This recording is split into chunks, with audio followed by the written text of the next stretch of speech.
Few images are as iconic as that of a maid in a black dress and white apron and cap, and yet it is often only understood as a stereotype. Shows like Downton Abbey and Upstairs Downstairs have helped tell the forgotten stories of those who were in service at the beginning of the 20th century. Women in service faced long hours of physically demanding work in an unregulated field where they were subject to the whims of their employers, with little personal time or freedom. Although we most commonly think of grand, stately manor houses with an army of uniformed male and female servants, the vast majority of servants were employed by middle-class households, where they worked alone or with one or two other servants, and those servants were overwhelmingly women. Male servants, like butlers and footmen, were typically the preserve of wealthier households and another signifier of status. Domestic service was a source of income for a considerable proportion of working women at the turn of the 20th century. In England in 1901, nearly 1.7 million women were employed as domestic servants, or 40% of the adult female working population. In America in 1900, nearly 1.3 million women were employed as domestic servants. Of those women, 47% were American-born white women, 26.9% were American-born black women, and 25.9% were white immigrants. The black dress and white apron and cap we so strongly associate with maids only became standardized in the late 19th century. In fact, a report published in 1916 remarked that, quote, "It is only for one generation that the black dress has been universal for a maid's afternoon and evening wear." For centuries, male servants in elite households such as footmen were often dressed in uniform livery, but there was no such female equivalent until the convention of the black dress and white accessories became fashionable. This ensemble, however, was not worn the entire day, but instead reserved for the latter part of the day and more formal occasions. In her 1902 Manual on Household Management, Mrs. Seeley described the correct following for a chambermaid. The chambermaid's dress for morning wear should always be of light print material, waist and skirt to match. In the afternoon, she wears a waist and skirt of black cashmere or serge, white collar and cuffs. She wears cap and apron at all times. A few of these informal morning dresses are in the collection of the Manchester Gallery and consist of a skirt and matching waist or bodice as suggested by Mrs. Seeley. Surprisingly, I have been unable to find any surviving examples of the formal afternoon livery, but by using written documentation and looking at typical construction for the period, I've put together what I believe is a reasonable interpretation of this iconic ensemble. All of the undergarments worn beneath the dress are standard articles of clothing worn by the vast majority of women at the turn of the century, regardless of class. I'm starting with a cotton chemise and a straight front corset, as well as stockings and boots. Maids and other working-class women wore corsets, as this was the social norm and provided support for the chest and back.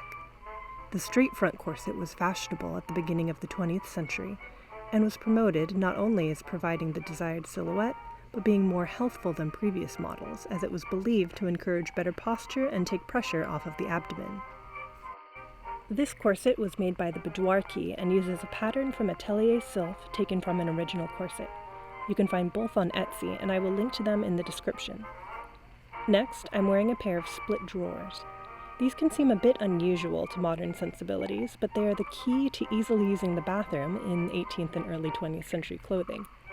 There are actually a lot of options when it comes to Edwardian chemises and drawers versus union or combination garments, and the order in which they were worn. And Lauren of Wearing History has an excellent video explaining them, which I will also link to below. A small bustle pad is worn to give just a little extra oomph to the hips and rear, which furthers the illusion of a small waist and gives more fashionable proportions without the need to tight lace. Period images show these pads being worn over the corseted figure as opposed to under the corset. Petticoats with ample ruffles around the hem helped support the flared hem of skirts worn over them. This petticoat was made from fine cotton and trimmed with cotton lace. Like the drawers, I made this petticoat with a drawstring waist for adjustability. It's helpful to wear the petticoat below the smallest part of your waist so that you aren't adding unnecessary bulk around your actual waistline. This seemed like the perfect time to show off the ruffle of the petticoat as well as my beloved boots, which are from Oak Tree Farms. Sadly, they no longer make this style with the canvas tops, but I found this pair on eBay secondhand. The last undergarment I'll put on is a corset cover. This uses buttons and drawstrings to fasten and gives a nice extra fullness to the upper body, which was desirable at the very beginning of the 20th century. I made this corset cover and the drawers by altering the combinations pattern from past patterns to create separate garments.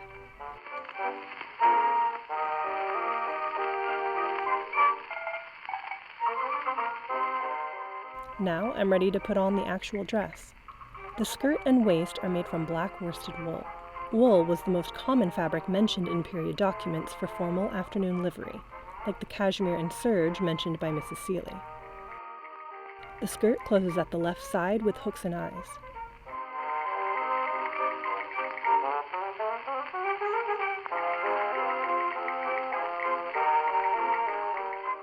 I followed Abby Cox's skirt video for the construction, including the adorable and very practical butt pocket. I just love the shape of this skirt and how it moves. Even though this is a simple outfit, the shape is so elegant.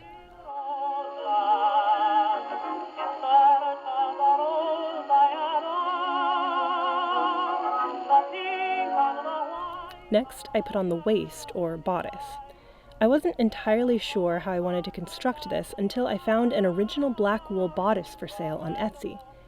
I can't say for certain that this was part of a maid's formal livery, but since it was black wool and the style I was looking for, it seemed a reasonable choice to base my construction on.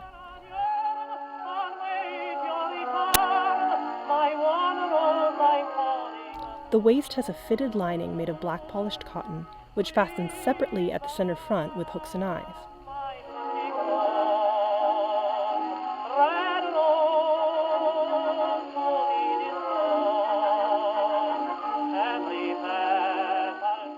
The black wool then fastens on top.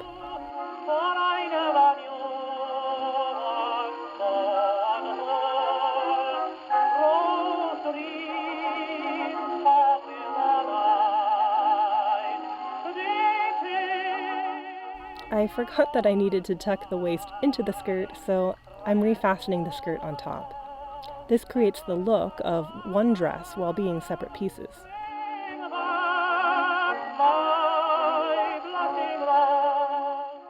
The front fullness is arranged to have that fashionable pigeon breast silhouette. At the wrist are detachable white cuffs, which can easily be removed for laundering and are simply basted to the dress. The last thing to finish the dress is the white collar.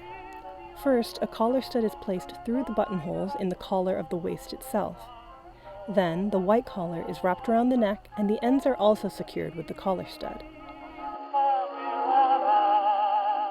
This collar was honestly the most difficult part of this outfit because I had to make it from scratch. While you can buy antique and reproduction collars, I couldn't find one that had both my neck measurement and the height I wanted, so I made my own. It was a real trial and not one that I'm eager to do again, but I'm pretty happy with how it turned out.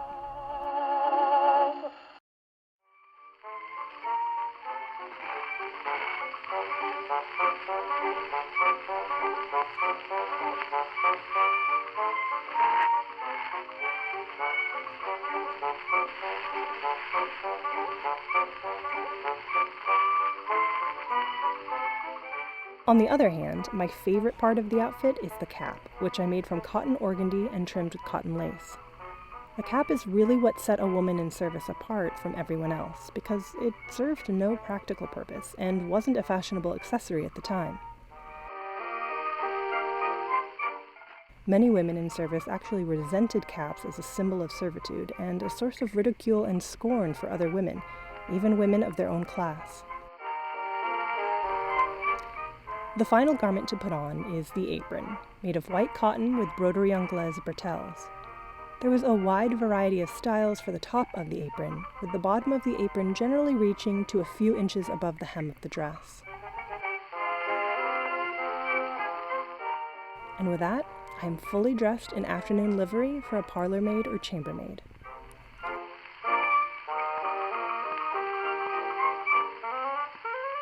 Domestic service was beginning to diminish as a major form of employment for women at the beginning of the 20th century.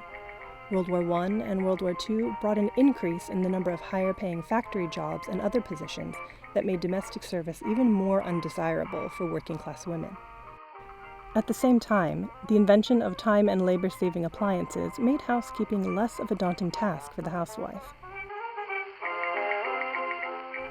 The once ubiquitous black dress and white cap and apron has become a relic of the past, but I hope we never forget the lives of the women who wore them.